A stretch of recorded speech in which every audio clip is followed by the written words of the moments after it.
Thank you everyone for listening into the webinar today. First, I would like to introduce myself, and I'm going to introduce the topic that I'm going to talk about today. Myself, I am Rupesh Kanchi Ravi. I am the Senior Director of Operations and Services here at Active Motif. My background is in genomics and bioinformatics. Previously, joining in my expertise focuses on clinical genomics and setting up a CLIA lab, and also working with clinical study strategies for the genomics and on which assays are appropriate assays and how do we leverage clinical study strategies for appropriate responder versus non-responder data, and which data sets, PD and PK markers, biomarkers would make a reasonable decision on go or no go decision. And that's basically my today's topic that I want to bring it up, and that lines up on what we are going to focus today. That is utilizing single cell workflows for clinical multiomic analysis. As everybody knows, single cell is a new up and coming field, and it has gained traction towards utilization in clinical multiomics. And today we are going to go through some of the slide deck looking at why a case for using single cell, and of course what are the pain points of using the single cell, because we need to understand both the pros and the cons to make a good judgment, and where the clinical programs are thinking in that mindset as they go into the single cell. So let me go into slides as we go along in the discussion. So overview, I'm going to talk about in general, what are the different sample type a clinical study hosts and collects from the patient for the PK and PD biomarkers, and how a go or no-go decision is made for each of the bulk methodologies that are routinely used in the clinical studies to determine for a clinical trial. And then I'm going to speak about how single cell plays the key important role on bridging those gaps and providing more insights into why single cell is more critical and more informational and a multiomics data set for clinical trial programs. And like I mentioned just a little bit ago, I'm going to talk about the pros and cons of the single cell, and also make sure that how we are implementing. So a typical clinical study program consists of two sample types. One is tumor tissue sample type and a peripheral sample type. Peripheral sample type can be serum, PBMCs, or RBCs on plasma or platelets. So different types are considered there.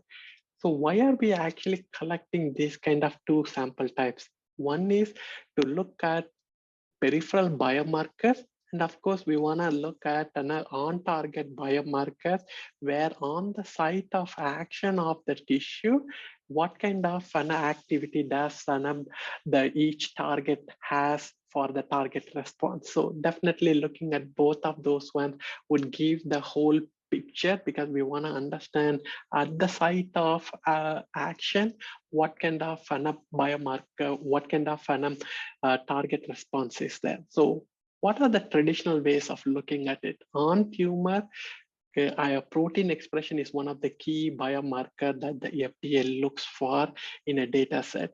It can be a singleplex assay or in a multiplex assay. And the second one that we can generate from a PD biomarker is the whole transcriptome or a whole exome, either using whole exome sequencing or whole transcriptome sequencing. And depending upon the study, what target is being utilized, we can look at ATAC-Seq or ChIP-seq. And of course, if you are looking at immune cells, you are going to look at T cell repertoire, also using TCR-Seq. And in these cases, the goal here is to create PD biomarkers from the secondary analytes like DNA and RNA, and of course as a primary analyte such as protein expression. And from the peripheral markers, we have certain technologies that are widely popular over the decades. Is the flow cytometry, is the ELISA, is Olink proteomics for the proteolytic analysis, and of course liquid biopsy assays, which are up and coming ones and which are gaining traction. And the main reason that the peripheral biomarkers are more preferred and more getting traction is the non-invasiveness of collecting the sample, and also to monitor continuous progression of the treatment within the patient as the patient goes along. Because as you can imagine, getting a tumor tissue means the person has to go through the surgical procedure to collect the sample. So possibly you might get one on the baseline and one or two samples on the on treatment. But with peripheral markers, you will be able to collect multiple different time points, and you can also monitor the progression of the disease. But the disadvantage is they are peripheral biomarkers and they are not from the on-site. So definitely, depending on the clinical trial, you have to choose which tumor, which sample type that you are looking for. So we now established one key thing. What are the sample type? What technologies currently are being utilized? So the next few slides, what I want to walk you through is what are the different bulk technologies and how single cell tries to fill up that gap to generate multiple data points. So the first step is flow cytometry. Flow cytometry is one of the oldest and much utilized technology to understand cell distribution. Why that one is important is you want to know exactly what is my T cell and the B cell distribution is within the treatment, where because on the baseline you have one cell distribution. When it gets under the treatment with different compounds, the cell distribution changes based on the target response.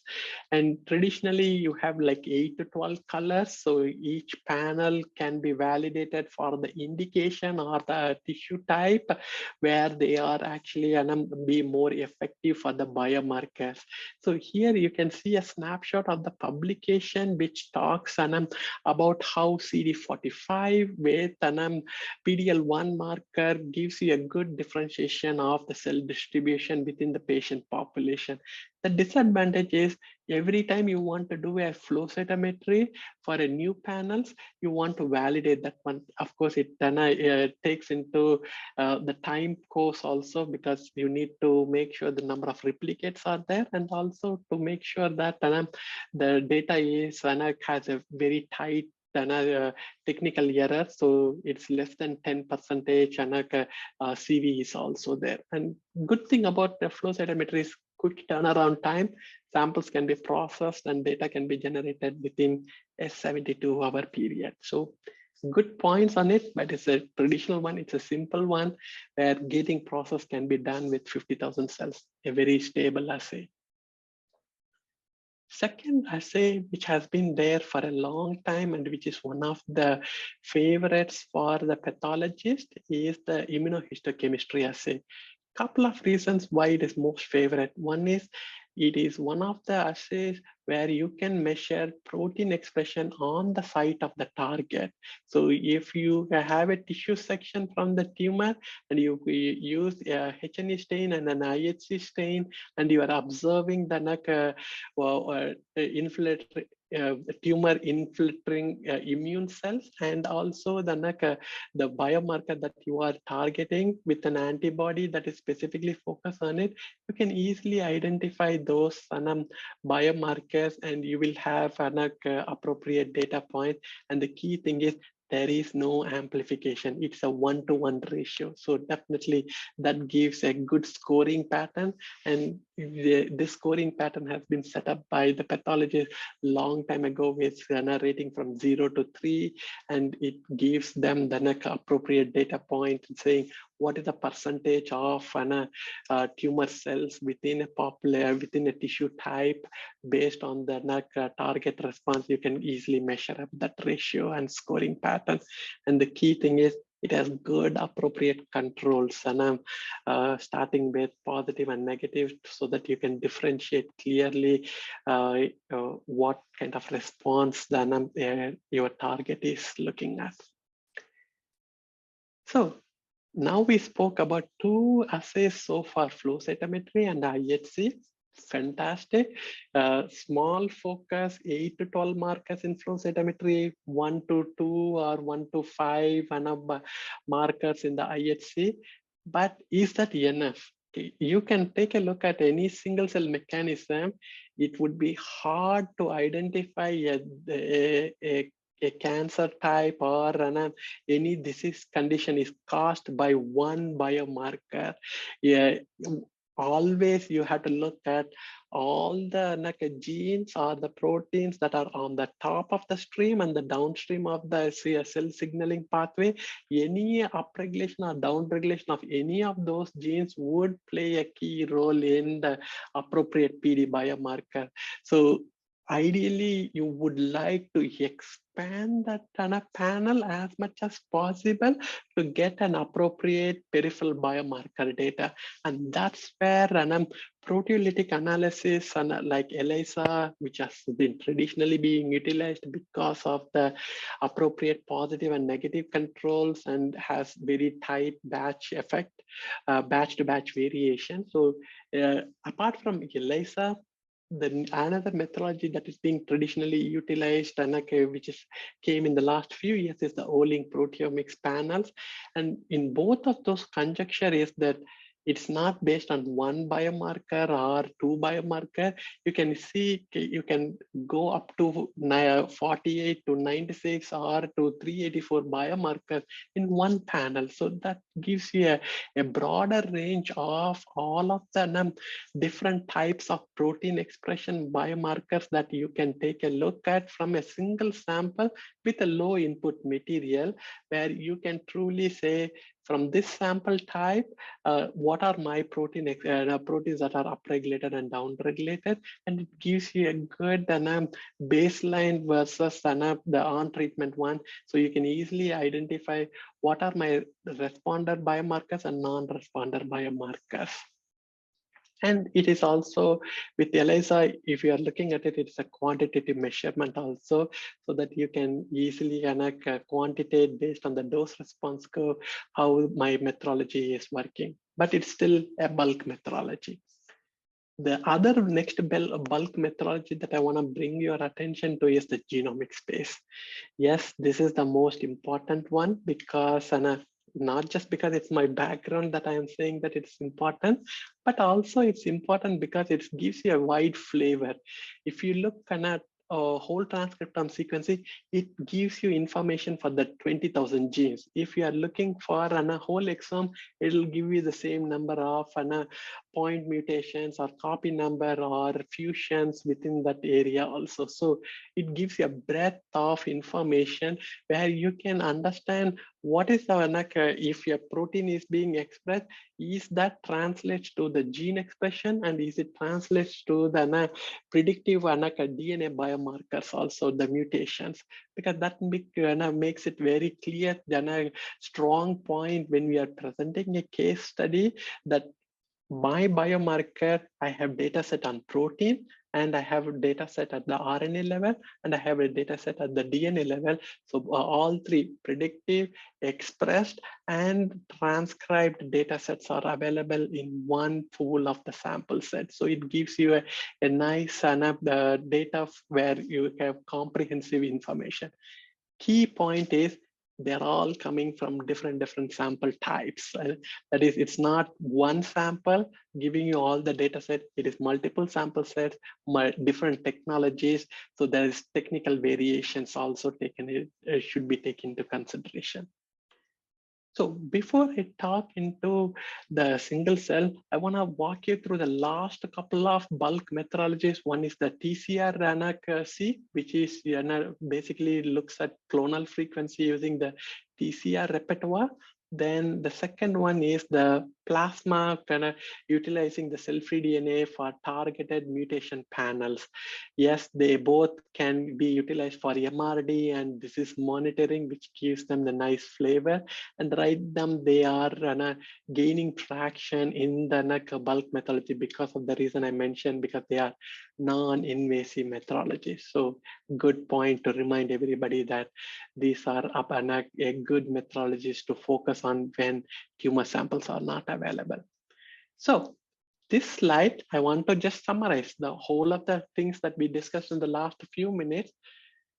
There are different methodologies and they are different samples collected for flow cytometry, IHC, genomic assays such as copy number variations and gene expression, and TCR repertoire.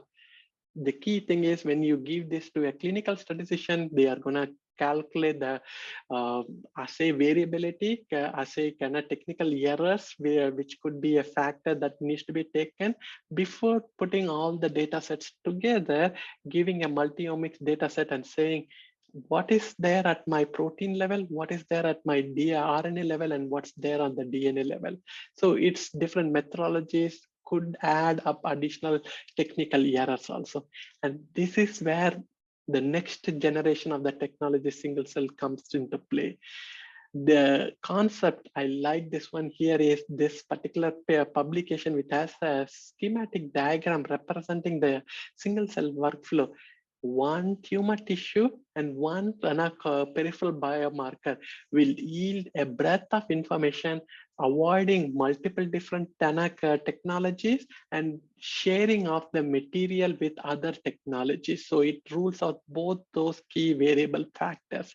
From one sample type, you can understand what are the tumor cells, what are the immune cells, where my gene expression is coming from, and what kind of cell distribution is there. And also, can I monitor the disease progression using the PBMCs from the whole blood? So it checks off all of the key components that one is looking for. So what are the single cell technologies, the categories that are available? One is PBMC based, that is on peripheral biomarker. Here are some of the methodologies that are available, and some of the vendors that provide those ones are the 10x Genomics and BioLegend ones. But I'm going to talk about not about the companies, but I'm going to talk about in a couple of slides why single cell is critical and what are the pros and cons for it. Yes, you can see with the methodologies, it gives you a flavor on the cell distribution that flow cytometry provides, and also it will give you the cell annotations identifying the cell types similar to what an IHC does and what a genomic analysis provides with the appropriate biomarker analysis also. So what are the other methodologies? PBMC is one. And of course, you have the FFP sample, which is most traditionally collected sample. You can look at for using the RNA detection, using some of the commonly used methodologies from the spatial transcriptomics. And of course, the newer methodology is the protein detection using the in situ technologies like multiplex immunofluorescence, and which is common, getting more traction because of the similarities between this methodology and an IHC data output. So today I'm going to focus on what are the pros and cons of doing either of these technologies, that is tissue-based or non-tissue-based in single cell.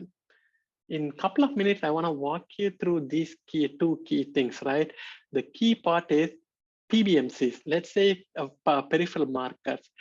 The key kind of thing is PBMCs should be isolated and transported within 48-hour period. Otherwise, the cell viability goes down. Cell viability is a key factor that we need to take into consideration. Unlike with flow cytometry, you have a little bit of flexible room, but here you have a very limited window. So that needs to be a key point that you need to take care of it. And of course, the next key thing is the low throughputness. Yes, that's an important factor because clinical studies phase 1 would be almost less than 100 patients.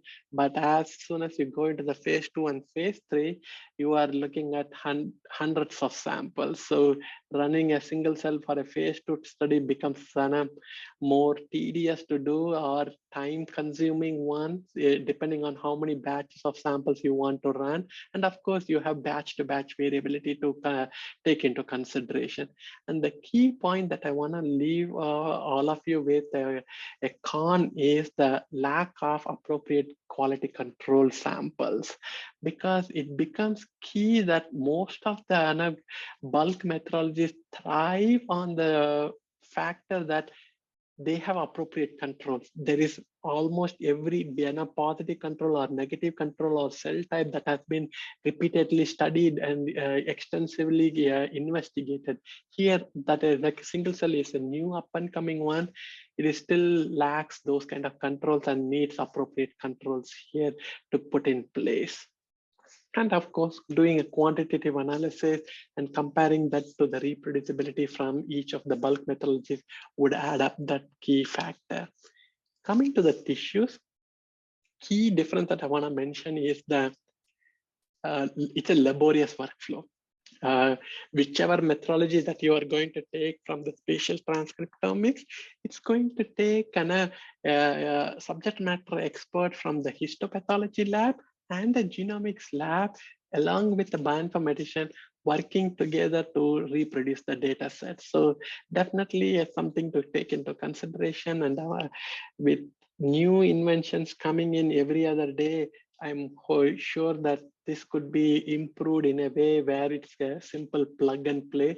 But right now, looking at this one, the understanding and having a SME for different technologies is critical. And of course, single cell resolution. Even if you take any of the spatial transcriptomics one, it's 1 to 10. It's not a single cell resolution. So we have to take into consideration a little bit of pinch of salt, because we still need to go through a finer technology evolution where we can get traction in the microfluidics area, where we can go beyond the gap and capture the single cell resolution. So I talked about pros and cons. Now let me walk you through how a data would look like if you are running a single cell RNA-Seq. And I want to go through some of the example sets, what a single cell workflow would look like. How do you generate, what kind of data is being generated? So single cell RNA-Seq, one sample, multiple time points, but massive amount of data is being collected. First is you can get cell distribution percentages. It helps out because now you can, once you have the cell distribution, you can put between the responder and the non-responder from the baseline sample and an on-treatment sample, you can have a nice distribution of the cell types that are identified within that same sample. From the same sample, which is similar to the data point from the flow cytometry, you can also look for gene expression data and correlate that to the tumor heterogeneity also. So using the gene expression data from this each cell type using the same technology. You are not rerunning a sample. You don't have any batch to batch variability or sample to sample variability because of the biological changes. And it's not coming from an X number of tissue section. It's coming from the same material also. So it gives you a flavor of both the genomic data, the flow cytometry data, combined all of them together to have a nice representation of all of the upregulated gene and the downregulated gene. How is this possible? What is the workflow? The workflow is a simple workflow. So here I'm just mentioning about the one of the workflows that is commonly, the principle is the same, but I want to put this example from the 10x side. So you have the sample type. You have the barcoded gel beads. You are passing through the oil in emulsion to create germs. And the key thing is once they are barcoded, it is identified as one cell with one particular barcode with the nucleotide inside that cell type. once it is, you have the each of the germs, once you cleaned it up, you have the barcodes with the DNA and the RNA into that specific kind of cell type before going into the pre-amplification. So this particular example set is for the Multiome project. So as you can see here, once the pre-amplification is done, it is split into two different library sets. One is for the single cell ATAC-Seq and one is for gene expression. Why it is more important is because in example set like an epigenetics trial, it becomes very clear that you need to look for the peaks and associate that back to the cell type, and at the same time associate the gene expression from the same cell type and see if there is correlation between the two, whether my chromatin open structures are being observed in the same gene set and it is coming from the same kind of genes that are being upregulated or the downregulated and within the same cell type. So how does that data look like? So here is one example set from the PBMCs looking at single cell RNA-Seq for the biomarker and also the motif accessibility using the single cell ATAC-Seq. But when you merge this data together, you have a plethora of information on the not only on the gene expression for the biomarker, but also the motif accessibility is also coming from the same chromatin open structure. So this gives a nice data point for looking at from the same sample type, two different data points and coming into the same conclusion. The second example I want to mention is the whole blood B cell lymphoma. Again, here there is gene expression data, there is ATAC-Seq data where you want to assess what is the annotations from the open chromatin structures. And you can imagine here the same way when you lay it on top of each other, it gives you information that where the genes are upregulated, what is the cell type, and how you can correlate with each other. So why do we think that this is all very important? Because one of the key things that I want to close out this webinar is to bring up to everybody's attention how clinical studies are moving towards. It's not anymore the bulk information looking at only genotyping or genomic studies or proteomic studies. And if it's an epigenetic one, look for epigenetic one, or if it's microbiome, look for microbiome. We have to determine that as clinical studies progress, studies are going to be designed based on clinical phenotypes and also doing the multiomics data set, combining the bioinformatics and the machine learning to combine the data from genomics, correlating that back to the transcriptomics and back to the proteomics and metabolomics and epigenetics, because that becomes a key, because then you can group the patient categories into different subgroups. So with that information, I will end this particular webinar. And of course, if you wanted to reach out to me, my contact information is here. My email ID is listed out here. Feel free to reach out to me if you have any follow-up questions, and I'm happy to address those ones. And thank you for listening today. And I hope you have a nice day.